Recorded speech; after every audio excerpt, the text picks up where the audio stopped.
page santé de ce mardi. David Mélégan, bonjour. Bonjour René, bonjour à tous. La santé auditive, ce qui nous intéresse ce matin, et qui parle de santé auditive parle de la surdité et des comportements que nous devons avoir pour éviter cette situation. Daryl. Oui, la surdité veut dire la perte partielle ou totale de l'audition.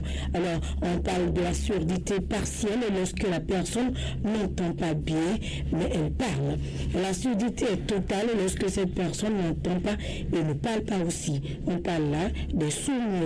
C'est un mal qui sévit beaucoup et que l'on rencontre chez bon nombre de personnes au Bénin. Mais aujourd'hui, nous posons des actes qui portent atteinte à l'audition. Il y a beaucoup de problèmes à ce niveau et plusieurs causes erronées sont recensées par les spécialistes de l'audition en 3 catégories: les causes prénatales, c'est-à-dire avant la grossesse, les causes périnatales pendant l'accouchement et les causes postnatales. Alors on va s'accentuer beaucoup plus sur les causes postnatales.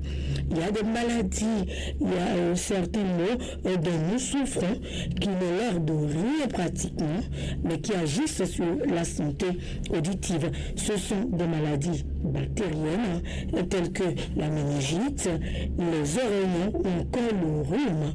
Je dis bien le rhume, le paludisme grave aussi. Nous allons suivre les précisions avec Emmanuel Bationneau. Il est technicien en audiologie.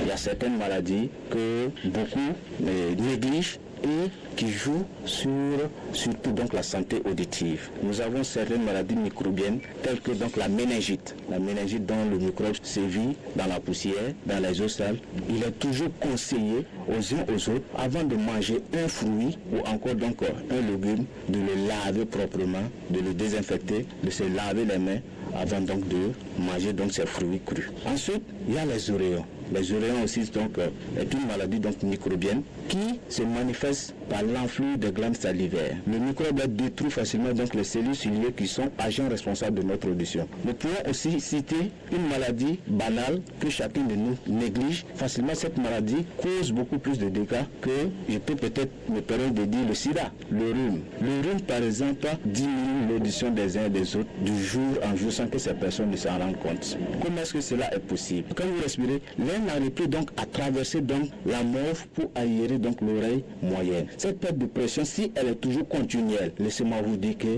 les osselets qui sont le marteau, l'enclume et l'étrier vont se solidifier. À ce moment, vous êtes une personne déficiente auditive. Le palud sous sa forme grave cause beaucoup plus de dégâts. Voilà, que faire Daryl pour avoir une bonne audition? Pour avoir une bonne audition, il faut non seulement se rendre à l'hôpital et faire un traitement efficace lorsque vous souffrez de la méningite, les oreillons qui touchent beaucoup plus les enfants, le rhume qui est une maladie courante mais qu'on banalise, et aussi, surtout, ne pas adopter certains comportements qui peuvent porter atteinte à nos oreilles. Nous avons tous, je dirais, un sale comportement. Et après le bain, on enfonce juste des tiges coton dans l'oreille sous prétexte qu'au cours du bain, peut-être l'eau s'est infiltrée au niveau des oreilles, donc il faut l'enlever. Il y a le cérumen qui coule de l'oreille. Donc on cure les oreilles, on racle tout ce qui est là-bas. Alors c'est très mauvais. C'est un mauvais comportement. Il est vrai que les oreilles regorgent de déchets, de saleté, un liquide jaune foncé, moi-même appelé cérumen, qu'on a tendance à enlever à chaque fois que l'occasion se présente.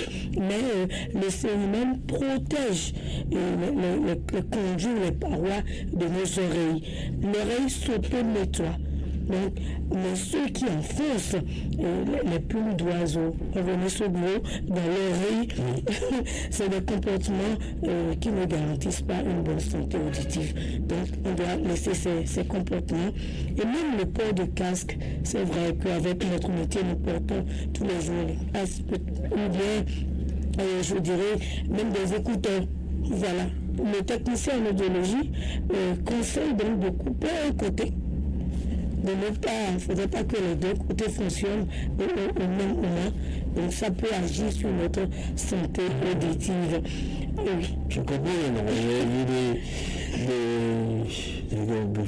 des confrères à l'international qui évitaient de mettre les deux côtés. Voilà, je comprends. C'est pas de la fantaisie. Non, du tout pas. J'ai changé, vous avez vu. Nous allons suivre les conseils de technicien en audiologie Emmanuel Bationneau. Il est déconseillé de mettre quoi que ce soit donc dans l'oreille, en ORL, parce que l'oreille a sa propre fonction auto-nettoyeur. Il arrive souvent que des parents ou encore donc les enfants pensent que ce que nous nettoyons donc dans les oreilles là quitte par exemple avec la poussière et autres, c'est des saletés. Oui, certes, c'est des saletés, mais ces saletés ne quittent pas au dehors pour entrer dans votre oreille. Non. Ces saletés sont produites par l'oreille elle-même pour se protéger. Et ces saletés ont un nom. Ça s'appelle donc le cérumen. Le cérumen est fabriqué par les grandes cellules minérales qui sont sous la peau du conduit auditif pour protéger l'oreille. Vous allez peut-être me dire contre qui et contre quoi? Contre les microbes et également donc les insectes qui peuvent facilement entrer dans notre conduit auditif et causer des dégâts sur notre tympan. Donc le cérumen, si quelqu'un qui touche le cérumen, la personne va constater que le cérumen a une structure collante. Et quand vous goûtez, il est amer. Il est amer. Ceux qui portent les écouteurs fréquemment, je leur conseillerais plutôt donc d'éviter le port donc des écouteurs. Dans leur travail, ça nécessite forcément donc les écouteurs, c'est de porter un seul écouteur et de ne jamais porter les deux à la fois. Parce que quand on porte les deux à la fois, cela joue sur notre audition. Alors c'est clair désormais, René Sogo, mais au-delà de ces conseils, il y a d'autres pratiques qu'on doit laisser et il faut éviter de gifler un enfant. Vous voyez, une gifle mal placée sous la joue de l'enfant peut être égale à la déchirure de son tympan. Donc il faut faire vraiment attention, pas seulement à l'endroit des enfants, mais entre votre adulte, il faut éviter de gifler.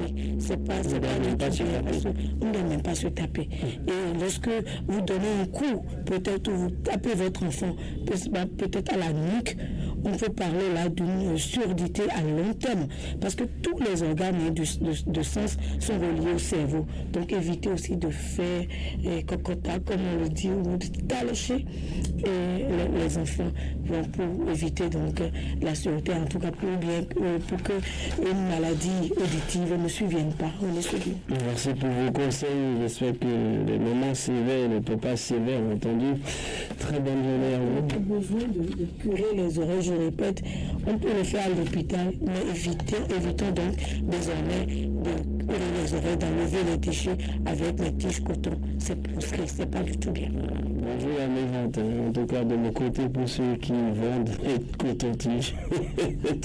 Allez, merci Daryl. On va faire place à la rubrique